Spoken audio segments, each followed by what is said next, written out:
Clínica Psiquiátrica de la Psicosis, Paranoia. Unidad 9. La locura sistemática, Kraepelin. La locura sistematizada paranoia es la instalación de ideas delirantes o de ilusiones sensoriales lo que caracteriza la enfermedad. La evolución de la enfermedad no era determinante, solo persistían como signos característicos los trastornos del juicio, las ideas delirantes, las ilusiones sensoriales. Las ideas delirantes y las ilusiones sensoriales no son más específicas que los estados de excitación o los trastornos del humor.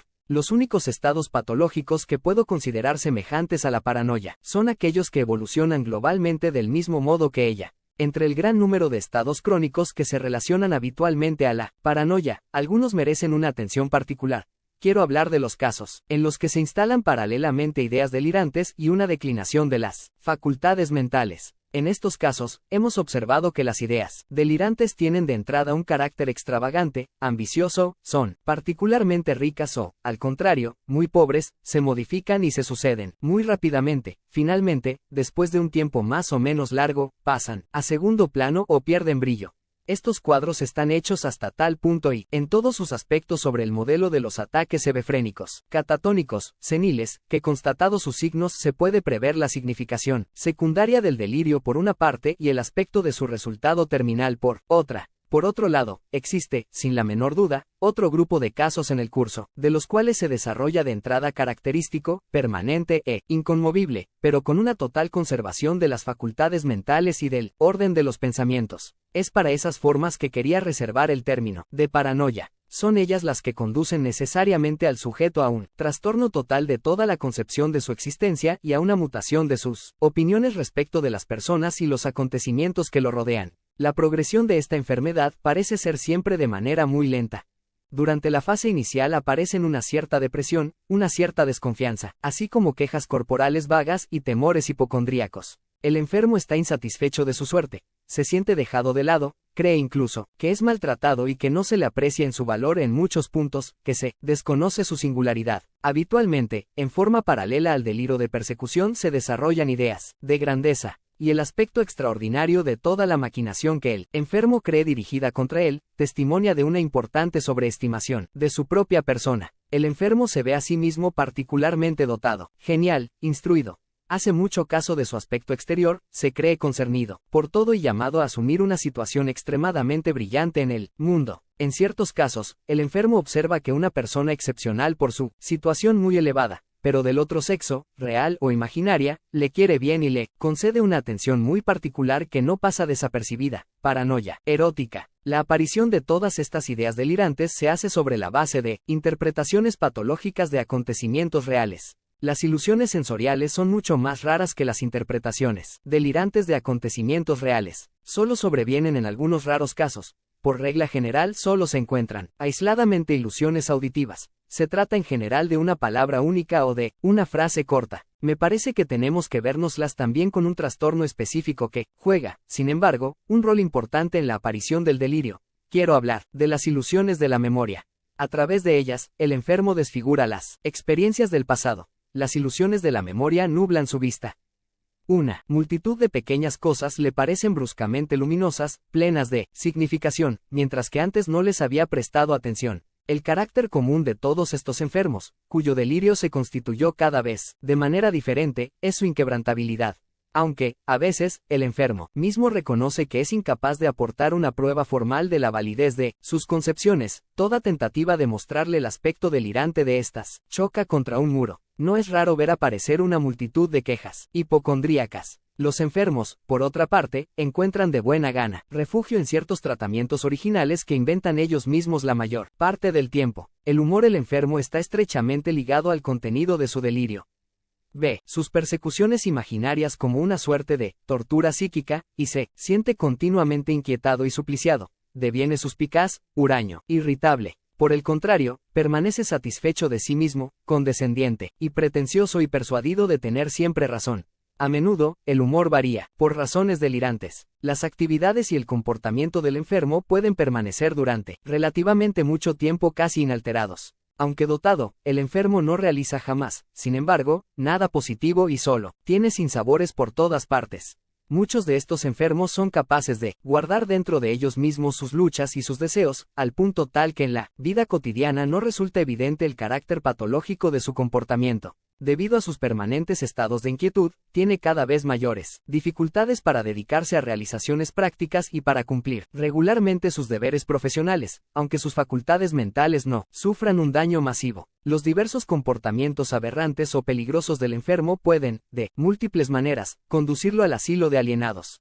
El enfermo entiende este acontecimiento como un nuevo golpe de la hipócrita estrategia de sus enemigos. En otros casos, el enfermo considera su estadía en el asilo como uno de los eslabones necesarios de la cadena de pruebas que debe soportar antes de alcanzar finalmente sus objetivos grandiosos. La evolución ulterior de la enfermedad es habitualmente muy lenta. Se extiende, en general, por muchos años de manera casi inalterada. Los enfermos permanecen calmos, lúdicos, guardando indefinidamente un comportamiento exterior adaptado y a menudo saben, incluso muy bien, ocuparse intelectualmente. Una disposición hereditaria a los trastornos mentales debe jugar ciertamente un rol importante. Además, debe suponerse que las adversidades del destino, las decepciones, la soledad, la lucha contra la miseria y las privaciones son, igualmente, causas de esta enfermedad. Pero muy a menudo, los sinsabores son más bien una consecuencia del comportamiento del enfermo, frecuentemente perturbado desde mucho tiempo atrás. En general, la enfermedad se inicia entre los 25 y 40 años. Todo lo que los enfermos pueden contar sobre su vida antes de la edad de 20 años es probablemente una construcción a posteriori de acontecimientos más recientes. Ulteriormente, todos los pensamientos y todas las acciones del enfermo están totalmente bajo la influencia del delirio, hasta el extremo de que no querrá escuchar razón y persistirá en seguir y defender sus ideas apasionadas y obstinadamente. El enfermo experimenta la privación de su libertad como una pesada injusticia contra la cual no se cansará de luchar por todos los medios. El delirio de querulancia representa una forma evolutiva bien particular de los delirios sistematizados. El postulado de base en este cuadro clínico está representado por la convicción de un perjuicio real y de la necesidad imperiosa para el enfermo de pelear hasta el fin por la reparación de esta injusticia que está persuadido de haber sufrido. Resulta manifiesto que es incapaz de reconocer sus errores. Es igualmente incapaz de evaluar la situación objetivamente, de tener en cuenta también el punto de vista opuesto y busca, únicamente, que se tome en consideración sus concepciones y sus deseos personales de manera total. La resistencia que encuentra y, frecuentemente, las desventajas materiales que recaen sobre él, lo refuerzan en su idea de que una amarga injusticia le fue hecha y que debe defenderse por todos los medios contra ella. Lo que caracteriza al querulante es su incapacidad de comprender la verdadera justicia, por una parte, y por otra, el acento que pone sobre sus propios intereses, a expensas de los puntos de vista de la protección judicial general. El punto de partida del delirio está constituido por el desarrollo de una concepción errónea que arranca en el momento en que tiene lugar el juicio que es siempre insuficiente. De la naturaleza misma del delirio de los querulantes, proviene su credulidad, realizando una aparente paradoja con su inquebrantabilidad. La inteligencia y la memoria de los querulantes parecen, al comienzo, intactas.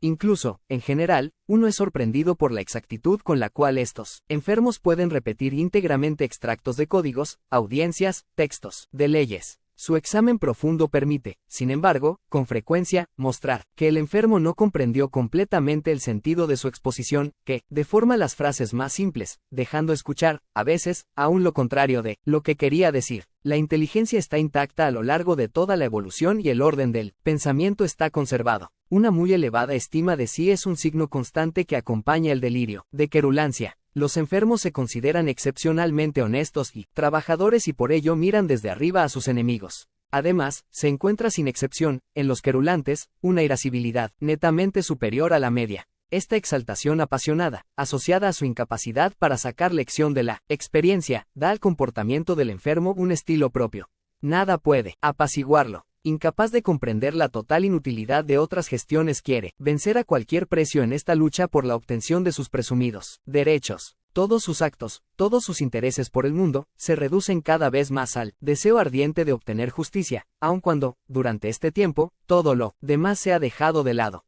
Todo lo demás va a ser sacrificado en beneficio de este andar patológico. Por ello todas sus relaciones se perturban. Desde un cierto tiempo de evolución de la enfermedad, se instala un constante debilitamiento psíquico. Los discursos y declaraciones del enfermo devienen cada vez más pobres, monótonos e incoherentes. La irascibilidad disminuye. El enfermo deviene apático, inofensivo e indiferente.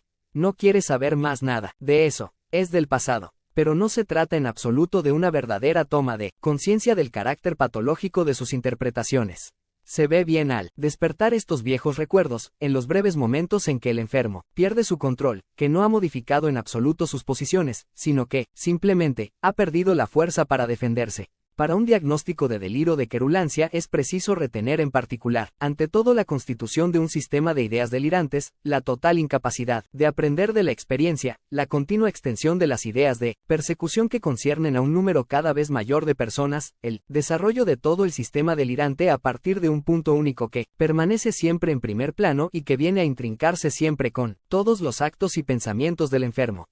Es justamente por ello que no debe confundirse a los querulantes con los querellantes, que quieren tener razón siempre y a cualquier precio y que viven en perpetuo conflicto con su entorno. La enfermedad se inicia, como regla, entre los 35 y 45 años. Ciertamente, debe considerarse la puesta en marcha del proceso como una consecuencia y no como una causa. Frecuentemente, los enfermos ya han tenido antes una infinidad de procesos que han perdido y comienzan a devenir querulantes. La evolución final comporta un debilitamiento psíquico más o menos pronunciado, así como ideas delirantes persistentes. Paranoia, lección 15, Kraepelin. Las ideas de persecución y la estima excesiva de su persona constituyen los síntomas esenciales que presenta el primer paciente que presenta. Por otra parte, su comprensión, su memoria, el conjunto de su comportamiento es de lo más normales. Las ideas de persecución, a pesar de que estén plenamente en contradicción con todo sentido común, el enfermo no siente la necesidad de darles bases más sólidas y las mantiene tenazmente. Todos los acontecimientos de la vida diaria son interpretados en el sentido del delirio. Las alucinaciones sensoriales, hasta donde se puede abrir juicio, no tienen parte alguna en el desarrollo de su delirio. Observamos en la particular disposición a delirar de nuestro enfermo una gran flaqueza de juicio. No se manifiesta ningún trastorno en el terreno de la emotividad, ni de la voluntad. No hay negativismo ni manierismo. Tampoco impulsividad. Esta singular afección, en la cual la autofilia y las ideas de persecución se desarrollan con la mayor lentitud, sin que la voluntad o la emotividad sean trastornadas, se denomina paranoia. En esta enfermedad se instala un sistema, que es producido a la vez por un delirio o por una manera especial de interpretarlo todo por medio del delirio. Su ritmo es esencialmente crónico y lento. Los pacientes comienzan por tener sospechas, las que pronto se tornan en certezas, para dar lugar finalmente a una inquebrantable convicción. Las ideas delirantes se injertan en hechos que son sometidos a una interpretación patológica. No se constatan jamás alucinaciones sensitivas, pero de tanto en tanto se perciben errores en la memoria. Se toman fenómenos reales, pero son vistos e interpretados de manera especial. Algunas de las líneas que caracterizan el cuadro son las ideas de persecución, que están referidas a un punto bien determinado y que adquiere cada vez mayor extensión. Ningún razonamiento sería susceptible de infringirlo. Esto nos demuestra que ha alcanzado a formar un sistema. Además, existe en un indudable empobrecimiento intelectual que se traduce en la monotonía y la pobreza ideativa y sobre todo en la poca influencia que las más sensatas objeciones tienen sobre él. Su memoria general es fiel. Más un examen en profundidad nos enseña que no está intacta. En lo emocional observamos que su opinión de sí mismo es de lo más exagerada. El segundo paciente muestra la vida de los alienados querulantes. Se trata del mismo hábito que consiste en encarar los hechos cotidianos a través de una interpretación delirante. Está presente el mismo empobrecimiento mental, primero poco notorio, pero que lentamente avanza. En su conjunto es la misma subordinación de la conducta al delirio, en tanto que la memoria y la actividad psíquica se hallan muy poco modificadas. También en los dos enfermos se trata de estados incurables. El delirio de querulancia representa entonces tan simplemente una variedad ligeramente diferente de la paranoia. La afección comúnmente comienza promediando la edad media de la vida, cuando el sujeto viene de ser víctima de una injusticia imaginaria o a veces efectiva. Es en torno de esta última que se desarrolla todo el conjunto complejo y confuso de representaciones mentales y de actos delirantes. Los querulantes no son siempre querellantes. Fuera del delirio, se comportan incluso frecuentemente como gente suave y tranquila. Representa un fenómeno degenerativo. Esta hipótesis se ve confirmada por la lentitud de su desarrollo, por la cronicidad, la incurabilidad del mal, y la escasa importancia a las influencias objetivas que la engendran. Locura sistemática, paranoia, Kraepelin, caracterizada por ideas delirantes e ilusiones sensoriales. Evolución de la enfermedad sin determinantes claros. Trastornos del juicio, ideas delirantes e ilusiones sensoriales como signos característicos. Paranoia. 2 grupos de casos. Ideas delirantes y declinación de facultades mentales. Ideas delirantes constantes sin deterioro cognitivo. Progresión lenta de la enfermedad. Depresión, desconfianza, quejas corporales vagas y temores. Hipocondríacos en la fase inicial. Delirio de persecución, ideas de grandeza en paralelo.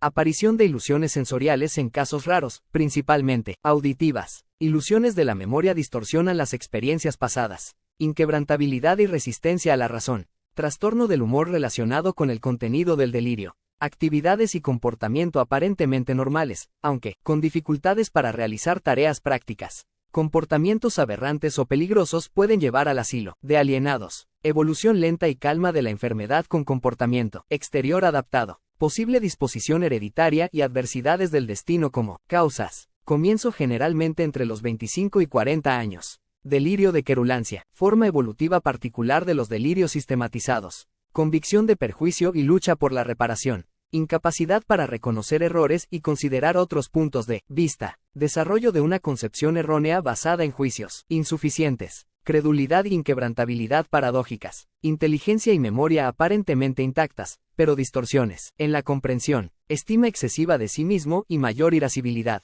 Comportamiento centrado en obtener justicia a expensas de otras. Preocupaciones. Debilitamiento psíquico constante y disminución de la irascibilidad. Persistencia del delirio, aunque con dificultad para defenderlo. Diagnóstico basado en sistema de ideas delirantes, incapacidad de aprender de la experiencia y extensión de ideas de persecución. Enfermedad generalmente inicia entre los 35 y 45 años.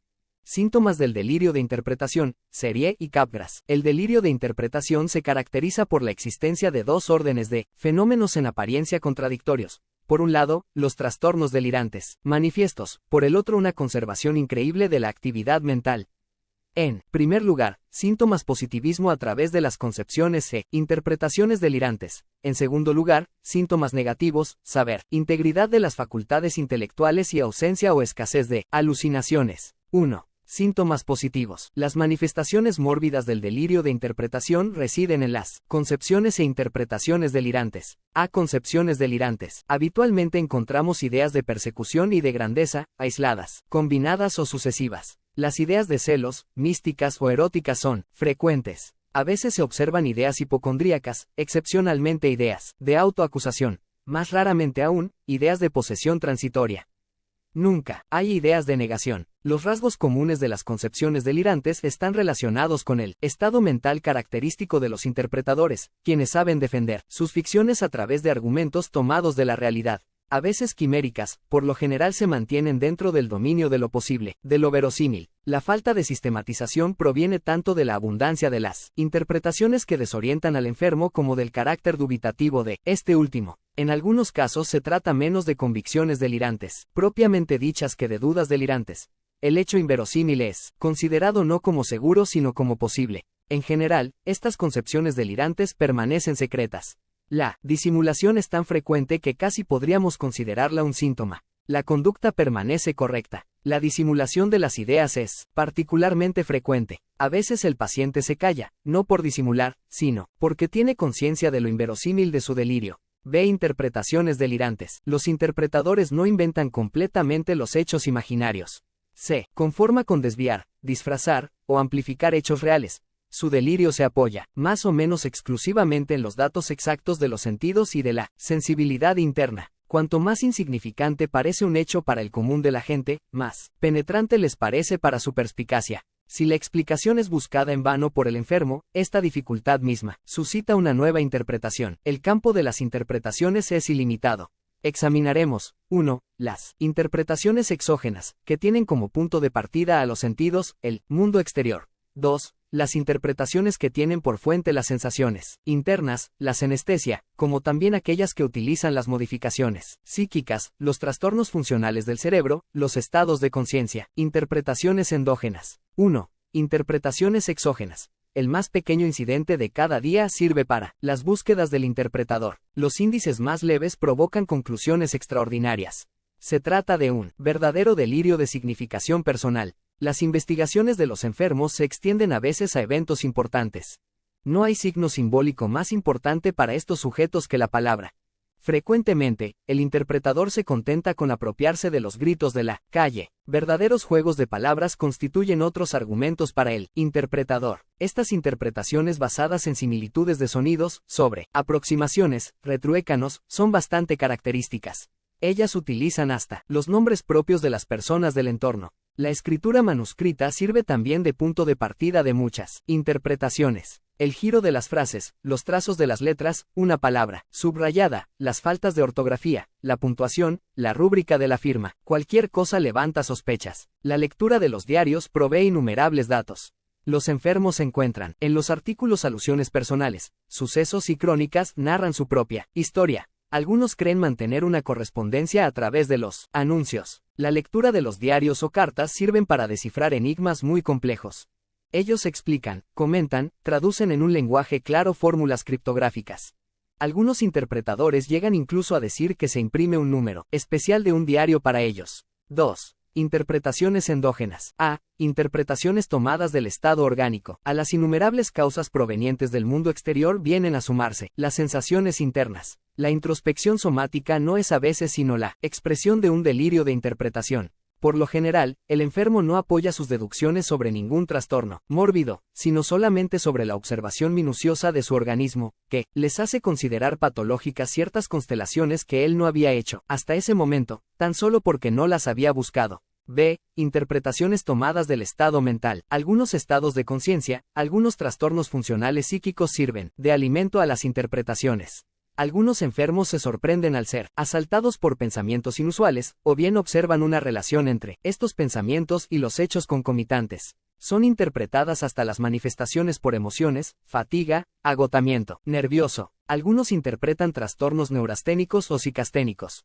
En otros casos, los episodios delirantes agudos aparecen a veces durante el delirio de interpretación, son considerados por el sujeto mismo como accesos de locura, pero los atribuye a un envenenamiento o sugestiones. Algunos llegan incluso hasta interpretar su delirio retrospectivo. No es natural recordar así el más mínimo suceso del pasado. Se actúa sobre ellos para que puedan acordarse de los pecados más ínfimos. Por último, cierto número de concepciones delirantes toman prestado quimeras a los sueños del sueño normal, aceptadas sin modificación desvirtuadas. Interpretación de recuerdos. La observación del momento presente, la interpretación de los hechos actuales, no es suficiente para los enfermos. Empujados por la necesidad de encontrar nuevos motivos a sus padecimientos, o de satisfacer mejor su orgullo, excavan, en lo más lejano de su memoria. La reviviscencia de antiguos recuerdos provee un amplio material para los errores de juicio. En esta investigación retrospectiva, la interpretación juega todavía un rol predominante, pero no es la única en cuestión.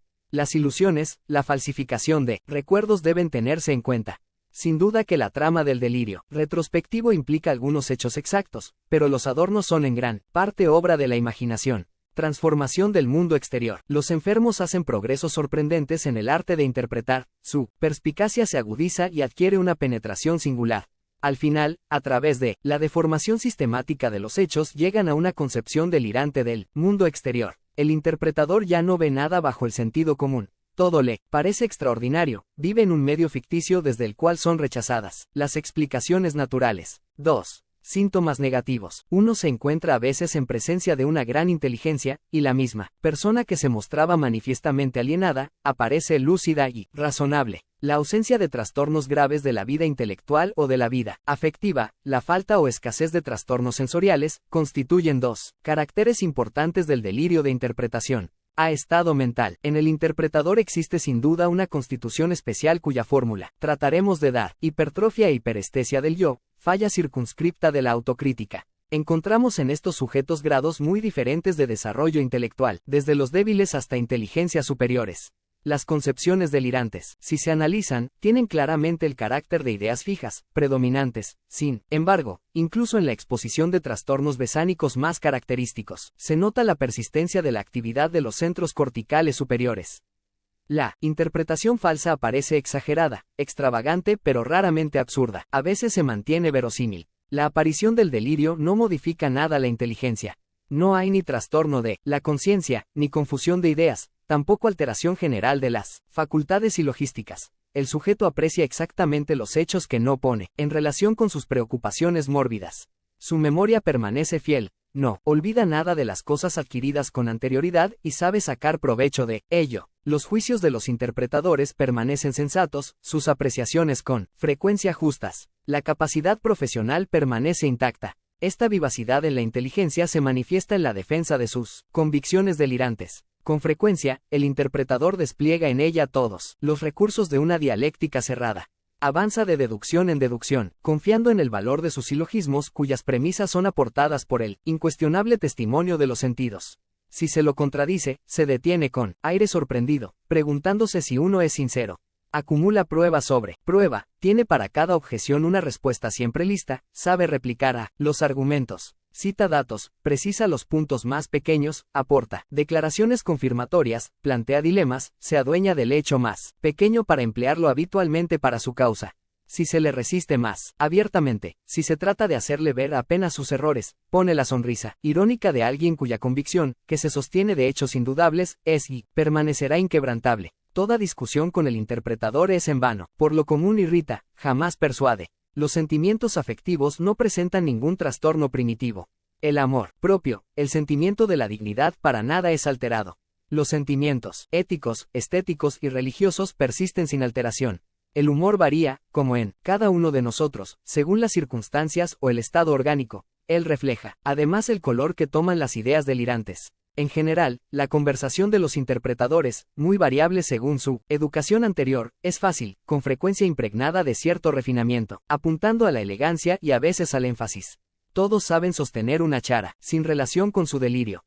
Las estereotipias verbales, los neologismos, son raros. A los escritos de los interpretadores se aplican las mismas constataciones negativas. La escritura es correcta, sin trastornos gráficos elementales, no recargada, sin exageración de palabras subrayadas. Algunos interpretadores son grafómanos que todos los días cubren con tinta una decena de páginas. Notemos que estos grafómanos no son siempre los más locuaces.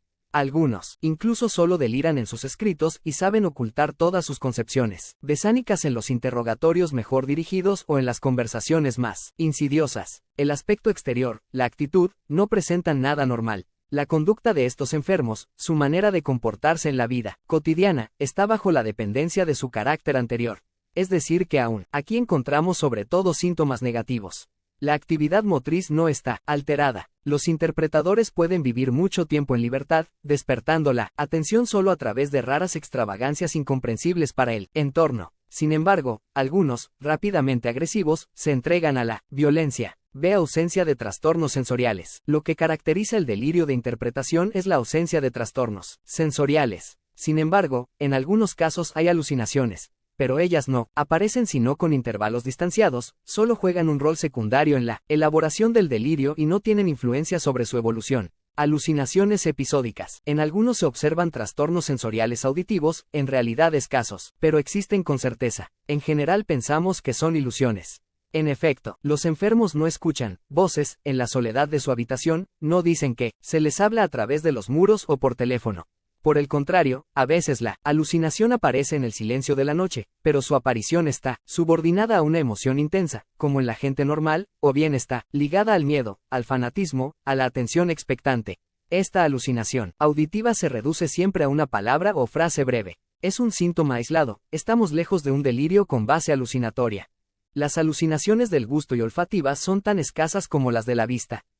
No, se observan estos trastornos de la sensibilidad general que a veces son tan intensos en los perseguidos alucinados. En general, el rol de las alucinaciones en el delirio de interpretación permanece, entonces nulo, a veces borrado, siempre efímero. Se trata por lo tanto de un síntoma episódico y secundario. Sin embargo, en algunos casos aumenta la repercusión del delirio sobre los centros sensoriales. Las alucinaciones intervienen de forma más activa aunque intermitente. Para terminar, pueden aparecer accesos alucinatorios cortos, con o sin confusión. El delirio de reivindicación, Serie y Capgras. Definición. El delirio de reivindicación es una psicosis sistematizada, caracterizada por el predominio exclusivo de una idea fija, que se impone al espíritu en forma obsesiva, orientando solo la actividad mórbida del sujeto en sentido manifiestamente patológico y exaltándolo en la medida de los obstáculos encontrados. El reivindicador se nos presenta esencialmente como un obsesivo y un maníaco. Hay en él una combinación íntima de estos dos estados, que conducen más a un delirio de los actos que a un delirio de las ideas.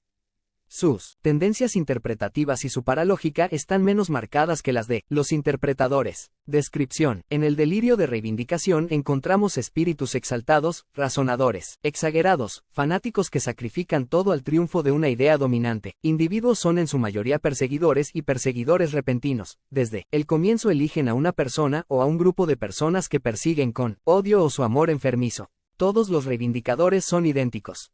Sus psicosis se caracterizan por dos signos constantes: la idea prevalente, la exaltación intelectual. Todos estos enfermos son degenerados. Tienen de ello las marcas físicas y mentales: desequilibrio de sus facultades, obsesiones, impulsiones, perversiones sexuales, preocupaciones hipocondríacas, etc. Su defecto al juzgar, su inestabilidad los hace lanzarse a empresas temerarias, dilapidar su fortuna, entusiasmarse con proyectos o invenciones quiméricas. Algunos, sin embargo, testimonian aptitudes remarcables: imaginación brillante, buena memoria, razonamiento hábil. Muchos de ellos están desprovistos de toda noción del bien y del mal, cometen faltas de delicadeza, abusos de confianza, estafas, teniendo permanentemente en la boca palabras de probidad, de conciencia y de honor. Ante cualquier incidente que se produzca, la psicosis aparece inmediatamente, con sus dos síntomas esenciales: 1. La idea obsesiva. 2. La exaltación maníaca. Los síntomas negativos son los mismos que los del delirio de interpretación. 1. Idea obsesiva. Repentinamente, el reivindicador descubre el hecho material o la idea abstracta que dirige desde ese momento su actividad pervertida. No hay ninguna búsqueda ni tampoco ninguna acumulación de interpretaciones en el momento en que el hecho se produce, en el que la idea surge, cuando la persona se encuentra inmersa en su delirio. Ahí da libre curso a su exaltación. Cualquier decepción, por mínima que sea, a partir del momento en que se le considera inmerecida, se convierte en una preocupación obsesiva y provoca no solamente la necesidad imperiosa de una revancha, sino también la de infligir un castigo a la persona culpable del daño. Esta idea conductora va tomando día a día, para el reivindicador, una importancia mayor, un valor desmesurado. El reivindicador es propenso a agrandar los hechos más simples cuando su personalidad está en juego. No modifica su primer significado. La explicación que da no contraría el sentido común, no se opone abiertamente a la razón. Sus deducciones serían justificadas si la causa no fuere ínfima, ni el perjuicio invocado fuese menos insignificante. La idea obsesiva del reivindicador no llega a ser el origen de un sistema de interpretaciones delirantes. Son incapaces de discutir. Ningún argumento los convence por más poderoso que sea, si éste no armoniza con su estado afectivo. Aceptan solo los juicios de las personas que los aprueban, declaran falsos o inexistentes a todos los demás. Aparecen en los reivindicadores errores de juicio, interpretaciones falsas pero que derivan más de la pasión que del delirio. Para satisfacer esa obsesión, el reivindicador descuida su profesión, sin preocuparse por el futuro ni por sus verdaderos intereses. Solo lo guía su sed de venganza, no duda en sacrificar su fortuna, su libertad, su familia y su vida misma. El reivindicador no lucha contra su obsesión, solo busca satisfacerla. Pero en su camino encuentra obstáculos que lo incitan y le provocan a veces una angustia comparable a aquella que determine la resistencia interior en las crisis de pulsiones. Se sabe que las características de la obsesión son la irresistibilidad, la tortura moral provocada por cualquier tentativa de resistencia, el alivio luego de su satisfacción. En efecto, su enfermedad es esencialmente paroxística y es fácil ver que los periodos de remisión coinciden con un éxito parcial de las reivindicaciones, o se presenta luego de una escena de escándalo. 2. Exaltación maníaca. Los actos y los gestos de estas personas no podrían ser considerados exclusivamente como un modo de reacción a las concepciones que los subyugan. Las anomalías de su conducta tienen otra causa. Sus pensamientos y sus sentimientos son impulsados por una fuerza maníaca. La necesidad de pelea es uno de los móviles de sus actos. La menor discusión lo irrita, se deja llevar por violentas cóleras contra su interlocutor. A medida en que aumenta su excitación, los reivindicadores quieren a cualquier precio hacer recaer sobre ellos la atención pública. La mayoría de las frases están subrayadas 2, 3 o 4 veces. Ciertas palabras están escritas con caracteres especiales o con tinta roja. Llegan finalmente a tentativas de chantaje, a las injurias, a las amenazas, a los actos de violencia y a veces se erigen en justicieros. Esta hiperactividad no puede, en consecuencia, ser asimilada a una relación secundaria y accesoria. Solo son contingentes los modos variables a través de los cuales se manifiesta, pero en sí misma sigue siendo una de las expresiones esenciales de la psicosis.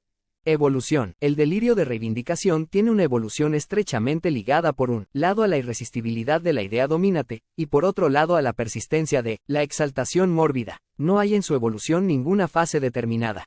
El comienzo es súbito. Lo único que permite preverlo son los signos de degeneramiento y la impetuosidad del carácter, el orgullo desmesurado y la susceptibilidad mórbida. Luego, desde el momento en que acontece una causa ocasional banal, que fina la fórmula de la idea obsesiva, la psicosis se manifiesta con todos sus síntomas. Después evoluciona por crisis sucesivas, separadas por intermitencias más o menos largas. La marcha de la enfermedad es básicamente remitente. Durante estas intermitencias el enfermo deja de estar obsesionado, su excitación maníaca se calma o solo se manifiesta por medio de una leve exuberancia. Está contento consigo mismo, no lamenta sus tribulaciones pasadas, se alegra con sus pequeños éxitos y declara estar preparado para sostener nuevamente la lucha. Pero apenas acontece cualquier incidente, su humor belicoso se despierta, llevado por una nueva obsesión, retoma sus fuerzas y se deja llevar por su agitación. La marcha progresiva del delirio se acelera a través de estas remisiones y estos paroxismos alternantes. Muy frecuentemente la excitación se pone al servicio de ideas obsesivas más o menos imbricadas. Nuevos reclamos se suman a los anteriores.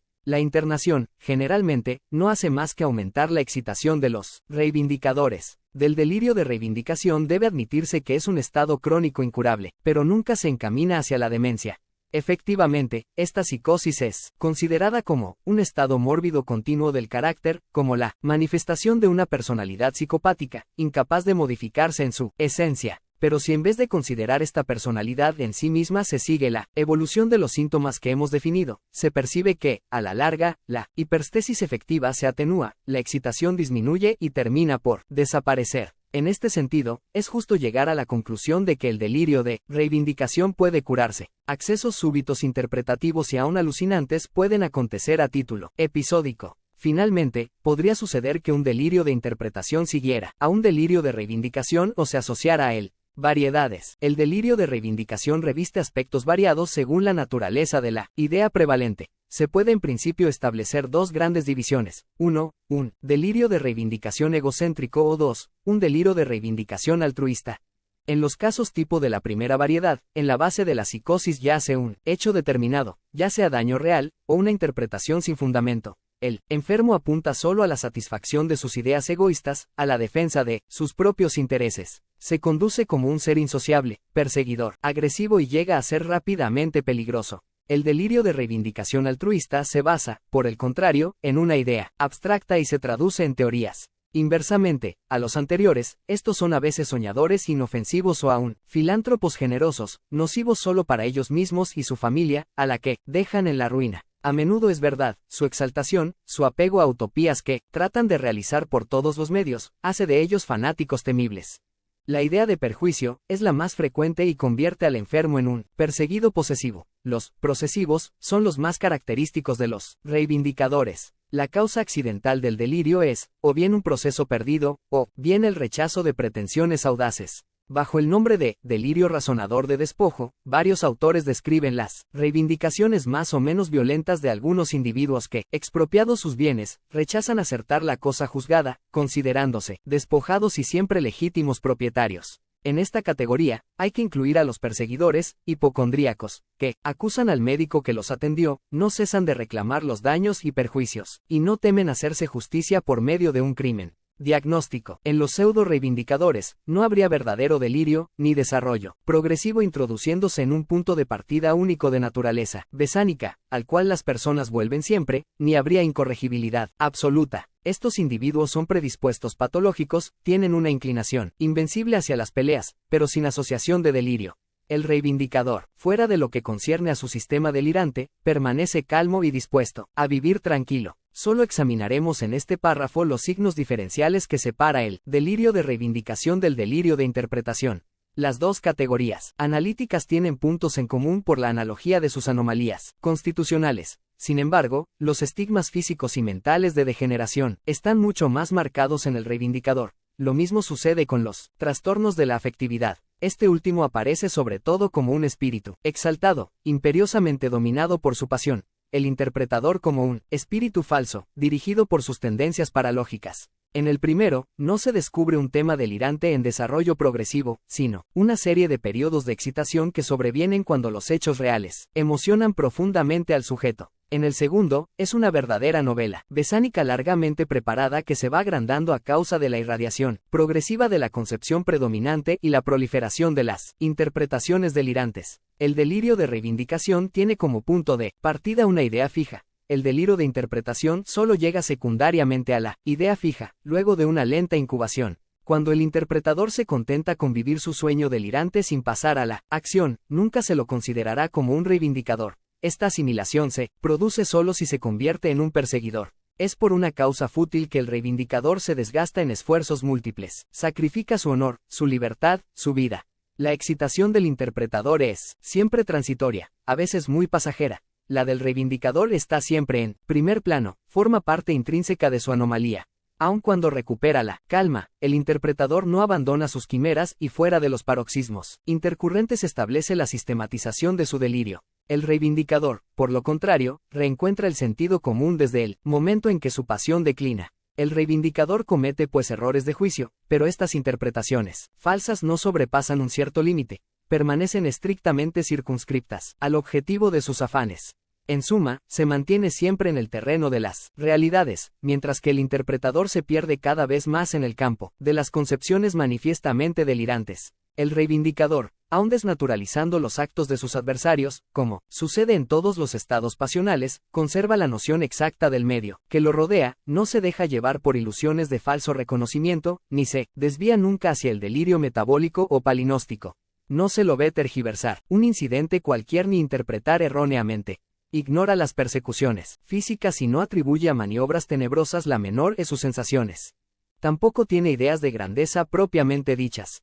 En el reivindicador están ausentes las interpretaciones múltiples que el interpretador hace a propósito de las más insignificantes impresiones sensoriales, sensitivas o senestésicas, actuales o pasadas. El delirio de interpretación aparece en estos sujetos, con sus interpretaciones múltiples, su sistematización, su extensión progresiva, ningún punto de partida exacto, ningún estimulante real, sino una serie de inferencias y deducciones, basadas en hechos disfrazados. Delirio de reivindicación, Serie y Capgras. Definición: psicosis sistematizada, idea fija predominante y obsesiva, orientación patológica y exaltación, combinación de obsesión y manía. Descripción: espíritus exaltados, razonadores y fanáticos, perseguidores y perseguidores repentinos, degenerados con marcas físicas y mentales, tendencias interpretativas y paralógicas menos marcadas. Síntomas: idea obsesiva repentina, exaltación maníaca, incapacidad para discutir y aceptar juicios contrarios, obsesión por venganza y castigo, evolución, comienzo súbito, evolución por crisis sucesivas y remisiones, hiperestesia efectiva atenuada con el tiempo, no se dirige hacia la demencia, variedades, reivindicación egocéntrica, defensa de intereses propios, peligroso y agresivo, reivindicación altruista, basado en ideas abstractas y teorías, soñadores o filántropos nocivos, delirio razonador de despojo, reivindicaciones violentas, acusaciones al médico y búsqueda de justicia por crimen, diagnóstico, diferenciación del delirio de interpretación, estigmas de degeneración más marcados en reivindicadores, espíritu exaltado en reivindicadores, falso en interpretadores, excitación por hechos reales en reivindicadores, novela besánica, en interpretadores, acción y persecución en reivindicadores, solo sueño delirante en interpretadores, las psicosis pasionales, Clairabolt, el paranoico delira con su carácter.